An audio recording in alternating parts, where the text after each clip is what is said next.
Welcome back to Global Eye, everyone. Today, we're covering a story that has touched hearts across the entertainment world and reminds us of the fragility of life and the lasting impact of true artistry. Hollywood has lost one of its most iconic, beloved, and irreplaceable talents. Diane Keaton, the Oscar-winning actress who redefined what it meant to be a leading lady in Hollywood, passed away on October 11, 2025, at the age of 79. In the days since her passing, tributes have poured in from across the industry. But one remembrance stands out for its genuine warmth and intimate insight into who Diane really was as an artist and as a person. Keanu Reeves, who starred alongside Diane in the beloved 2003 romantic comedy Something's Gotta Give, has opened up about his memories of working with the legendary actress, sharing stories that reveal the magic, generosity, and uniqueness that made Diane Keaton unlike anyone else in Hollywood.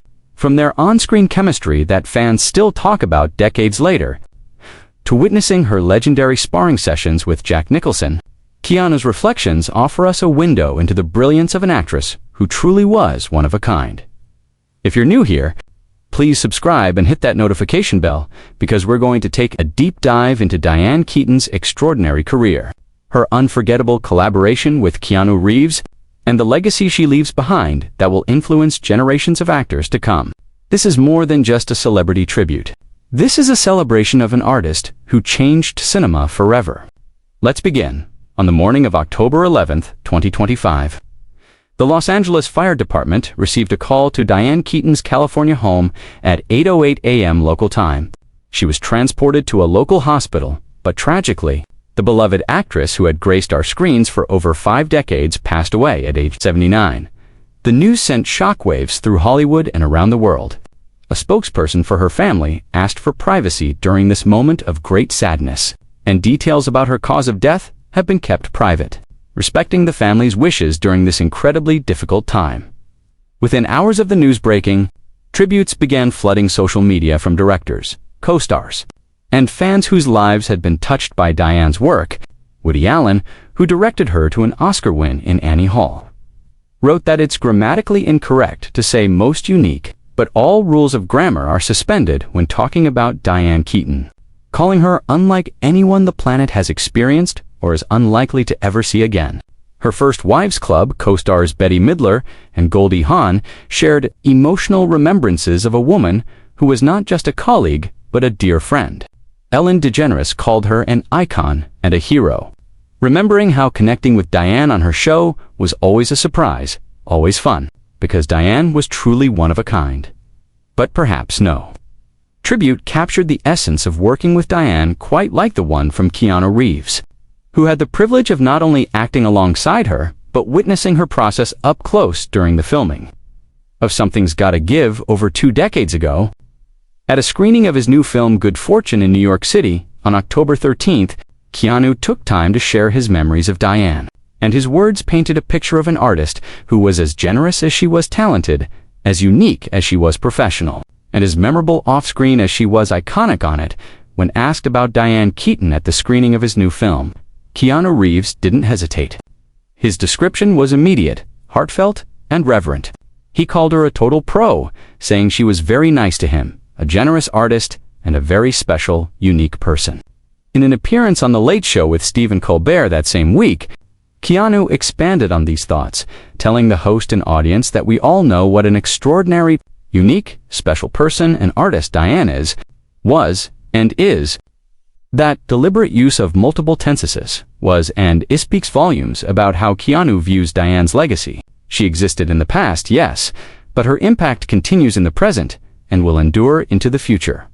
In interviews with News and Entertainment Tonight, Keanu's emotion was palpable as he reflected on his time working with Diane. He said he feels really lucky to have had the chance to work with such a wonderful, extraordinary, special person, emphasizing that she was one of a kind. This wasn't the rehearsed response of a celebrity fulfilling media obligations. This was genuine gratitude from an actor who understood the privilege of sharing screen time with someone operating at the highest level of the craft. What's particularly striking about Keanu's tribute is his focus not on Diane's fame or her awards, but on her character and her approach to the work. He repeatedly uses the word generous when describing her, which tells us something crucial about how Diane operated on set. In an industry where ego can dominate and where leading actors sometimes guard their screen time jealously, Diane was the opposite. She gave to her fellow actors. She elevated the people around her. She made her co-stars better by being present, engaged, and genuinely interested in creating something meaningful together. Keanu also emphasized how nice Diane was to him personally. Remember when Something's Gotta Give was filmed? Keanu was 39 years old and Diane was 57. While Keanu was already an established star thanks to the Matrix trilogy, Diane was a legend with an Oscar, multiple nominations, and a career spanning for decades. She had nothing to prove. She could have been distant or dismissive of a younger co-star. Instead, she was welcoming, kind, and made him feel valued. That speaks to the caliber of person she was, not just the caliber of actress. To understand the full impact of Diane Keaton on Keanu Reeves and on cinema as a whole, we need to talk about Something's Gotta Give, the 2003 romantic comedy written and directed by Nancy Meyers that became a cultural phenomenon and earned Diane her fourth and final Oscar nomination. This film was revolutionary in ways that are still being felt in Hollywood today. It centered on a 56-year-old woman as a romantic lead, portrayed her as desirable, intelligent, and worthy of being pursued by not one, but two men. And it did all of this while being both commercially successful and critically acclaimed. Diane played Erica Barry, a successful divorced Broadway playwright living a quiet life of professional fulfillment but romantic disappointment. Jack Nicholson played Harry Sanborn, an aging playboy who exclusively dates women under 30 and initially comes into Erica's life while dating her daughter. Played by Amanda Peet, Keanu Reeves played Julian Mercer, Erica's doctor who is 20 years her junior and becomes completely smitten with her, not despite her age, but because of who she is as a person. The film asked a question that Hollywood rarely dared to explore. What if an older woman was the object of desire? What if she got to choose between two men? What if her story, her journey, her romantic fulfillment mattered just as much as any 20-something starlets? The chemistry between Keanu and Diane was electric and completely believable. When Julian tells Erica he's 36 and she protests that she's almost 20 years older, that's an enormous amount of years. Julian responds simply that he doesn't think it matters at all. When Erica asks what he wants them to be, Julian admits he'd embarrass her if he told her. The scenes between them crackle with tension, humor, and genuine affection. Fans of the film have long speculated about an alternate ending where Erica chooses Julian instead of Harry. And when Keanu and Diane reunited to present at the 2020 Oscars, their chemistry was still so palpable that even Nancy Meyers joked on Instagram that maybe they did end up together after all. The film was a massive commercial success, grossing $266 million worldwide against a production budget of just $80 million. Critics praised it, particularly the performances of Keaton and Nicholson. On Rotten Tomatoes, it holds a 72% approval rating, with the consensus reading that, though it occasionally stumbles into sitcom territory, Something's Gotta Give is mostly a smart, funny romantic comedy with sharp performances. For her work in the film, Diane received nominations for the Academy Award for Best Actress, the Critics' Choice Movie Award for Best Actress, and the Screen Actors Guild Award for Outstanding Performance by a Female Actor in a Leading Role. The nomination itself was historic as one of the rare instances where a woman over 50 was recognized for a romantic leading role. One of the most delightful parts of Keanu's Remembrances of Diane involves his observations of her working with Jack Nicholson, another Hollywood legend with whom Diane had a long history. Keanu told Stephen Colbert about a particular scene that stuck with him all these years later. It was Diane and Jack Nicholson at a table in a restaurant in Paris, and just watching those two legends not only act but insult each other was an experience he'll never forget. According to Keanu's recounting, Diane would turn to Jack and say things like, "You're just a blah, blah blah blah," and Jack would fire back with, "Yeah, you dirty blah blah," and the two of them would just be grinning at each other, insulting each other with love. Keanu emphasized the intelligence and humor of their exchanges, but also how remarkable it was to watch them just be themselves, bringing with them all the history and art they'd created together over the decades. This wasn't method acting or carefully constructed character work in that moment. This was two old friends who knew each other's rhythms so well they could play and spar and create magic effortlessly. The history between Diane and Jack goes back to the early 1970s when they were both young actors navigating Hollywood. They had a romantic relationship that didn't work out, but they maintained a deep affection and respect for each other that lasted for over 5 decades. They made multiple films together, and Jack once said of Diane that she was unlike anyone he'd ever known. In a 2006 interview with Oprah Winfrey, Diane admitted that Jack was the man she loved, but that he didn't feel that way about her. There was something bittersweet but beautiful about their relationship. A what could have been that translated into incredible on-screen chemistry and off-screen friendship. For Keanu, getting to witness that dynamic up close was a masterclass in acting and in life. He told interviewers that it was cool to be able to see Diane and Jack Nicholson together. Just with the history they shared and the way the fondness and love they had for each other came through in every interaction. It resonated with the 61-year-old Keanu all these years later because it showed him what real artistry looks like. It's not about ego or stardom. It's about connection, play, intelligence, and bringing your whole self to the work. Keanu also noted the way Diane and Jack just knew how to push each other's buttons in the best possible way, how they could be insulting each other and grinning at the same time, how there was this deep well of respect underneath every barb. That's the mark of actors who've done the work, who've lived full lives, and who understand that the best performances come from truth and connection, not from trying to be impressive. Nancy Meyers, who directed Diane in Something's Gotta Give, shared her own tribute to the actress on Instagram, and her words give us incredible insight into Diane's unique approach to acting. Meyers wrote that when she needed Diane to cry in scene after scene, Diane went at it hard and then somehow made it funny. That's an extraordinary skill to be able to tap into genuine emotion, to be vulnerable and raw, and then to find the humor in that vulnerability. It's what made Diane's performances so memorable and so human. She never let sentiment tip into sentimentality. She always grounded her characters in reality, even when the reality was messy or uncomfortable or didn't fit the typical Hollywood mold. Meyers also revealed a fascinating detail about Diane's preparation process. She remembered that Diane would sometimes spin in a kind of goofy circle before a take, purposely getting herself off balance or doing whatever she needed to shed so she could be fully in the moment. This is such a revealing glimpse into how Diane worked. She wasn't precious about her process. She wasn't locked into one method or approach. She did whatever it took to get herself where she needed to be emotionally for a scene, even if it looked silly or unconventional. That willingness to look foolish, to try different things, to not care about appearing cool or composite, that's what made her fearless as an actress. Meyers concluded her tribute by saying that Diane was like nobody ever and was born to be a movie star. Her laugh could make your day, and for Meyers personally, knowing Diane and working with her changed her life. That's the impact Diane had on people. She wasn't just a talented actress you worked with on a project. She fundamentally changed the people around her through her approach to work, her approach to life, and her refusal to conform to anyone's expectations of who or what she should be. Other directors and actors have shared similar stories over the years about Diane's unique process. She was known for not watching herself in playback, for trusting her instincts, for being willing to make bold choices that might not work, but often resulted in magic. She approached every role with curiosity rather than vanity, always asking what would be interesting or true rather than what would make her look good.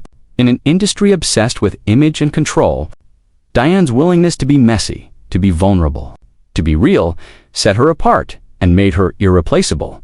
To truly appreciate the loss of Diane Keaton, we need to look at the breadth and impact of her career. She won the Academy Award for Best Actress in 1978 for Annie Hall, Woody Allen's masterpiece about a neurotic comedian and the quirky woman he falls in love with. Diane didn't just play Annie Hall. She essentially created her distinctive stylith, oversized men's shirts, the vests, the ties, the wide-brimmed Hates-Beckham, iconic and influenced fashion for decades. More importantly, she brought to the role a vulnerability and awkwardness that felt revolutionary. Annie Hall wasn't a typical romantic lead. She was anxious, uncertain, funny, in weird ways, and completely real. Diane made audiences fall in love with imperfection, and in doing so, she changed what was possible for actresses in Hollywood. But Annie Hall was just one chapter in an extraordinary career. She played Kay Adams Corleone in the Godfather trilogy, bringing grace and moral complexity to the role of Michael Corleone's wife. She transformed herself into a neurotic single, mother in Baby Boom, an uptight daughter and father of the bride, and a loyal friend seeking revenge in First Wives Club. Each role showcased a different facet of her talent, and each proved that she could do comedy, drama, romance, and everything in between with equal skill. As Josh Gad noted in his tribute, from Annie Hall to the Godfather films, from First Wives Club to Baby Boom, from Father of the Bride to Something's Gotta Give, her resume was nothing short of iconic and Hall of Fame worthy. He added that in many ways, 2025 will be defined by the loss of a Hollywood we will never again see, because there simply are no replacements for actors like Gene Hackman, Robert Redford, or Diane Keaton. They were the mavericks who helped redefine movies for a generation. And losing them feels like losing a connection to a golden age that's just out of reach. What made Diane's career so remarkable wasn't just longevity or success.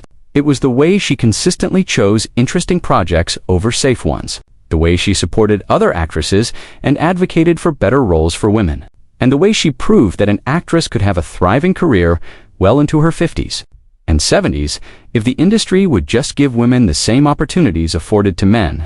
She paved the way for actresses like Meryl Streep, Frances McDormand, and others who refused to age out of Hollywood gracefully and instead demanded to keep working, keep growing, and keep taking risks as tributes continue to pour in from across the entertainment world and from fans who grew up watching Diane's films. One thing becomes crystal clear. Hollywood has lost not just a talented actress, but a truly unique voice, a fearless artist, and a person who made everyone around her better. Keanu Reeves captured this perfectly when he emphasized how generous Diane was, how special, how unlike anyone else. In an industry full of massive egos and manufactured personas, Diane was authentically herself, quirky, humble, funny, vulnerable, and endlessly interesting. Her influence extends far beyond the films she made. She changed the conversation about what stories deserve to be told, who gets to be a romantic lead, and what it means to age gracefully in the public eye. She showed young actresses that you don't have to fit into anyone's box, that your quirks and imperfections can be your greatest strengths, and that the best performances come from truth rather than technique. She showed directors and writers that women over 40, over 50, over 60 have stories worth telling and audiences eager to see them. And she showed audiences that life doesn't end at 30, that romance and adventure and self-discovery can happen at any age, and that the most interesting people are often the ones who refuse to conform to society's expectations. The loss of Diane Keaton leaves a hole in Hollywood that cannot be filled. As Keanu said, she was one of a kind. There will never be another actress quite like her, another presence quite as singular, another talent quite as extraordinary. But while she's gone, her work remains. Her films will continue to inspire, entertain, and move audiences for generations to come. Her influence on fashion, on acting, on the very notion of what it means to be a leading lady will endure. And for those like Keanu who were fortunate enough to work with her, the memories of her generosity, her humor, and her brilliance will be cherished forever. As we close this tribute, let's remember Diane Keaton not with sadness, but with gratitude. Gratitude for the laughter she gave us, for the tears she made us cry, for the characters she brought to life, and for the way she showed us that being different, being yourself, being unapologetically unique is not just OKIT's extraordinary. Rest in peace, Diane Keaton. You were, as Keanu said, a very special, unique person, and you will be deeply, profoundly missed. Thank you for watching this tribute to Diane Keaton, and for taking the time to remember an actress who truly changed cinema. Keanu Reeves, memories of working with Diane give us a beautiful glimpse into who she was as an artist and as a person, and his words remind us of the lasting impact that true generosity and authenticity can have. If this video moved you or helped you appreciate Diane's legacy, please give it a thumbs up and share it with others who loved her work. Subscribe to the channel and hit that notification bell for more tributes, celebrity news, and entertainment stories. In the comments below, I'd love to hear your favorite Diane Keaton performance, or your favorite memory of her films. Let's celebrate her life and her extraordinary career together. Thank you again for watching, and until next time, remember to appreciate the artists who bring beauty and truth into our lives. We never know how long we'll have them with us.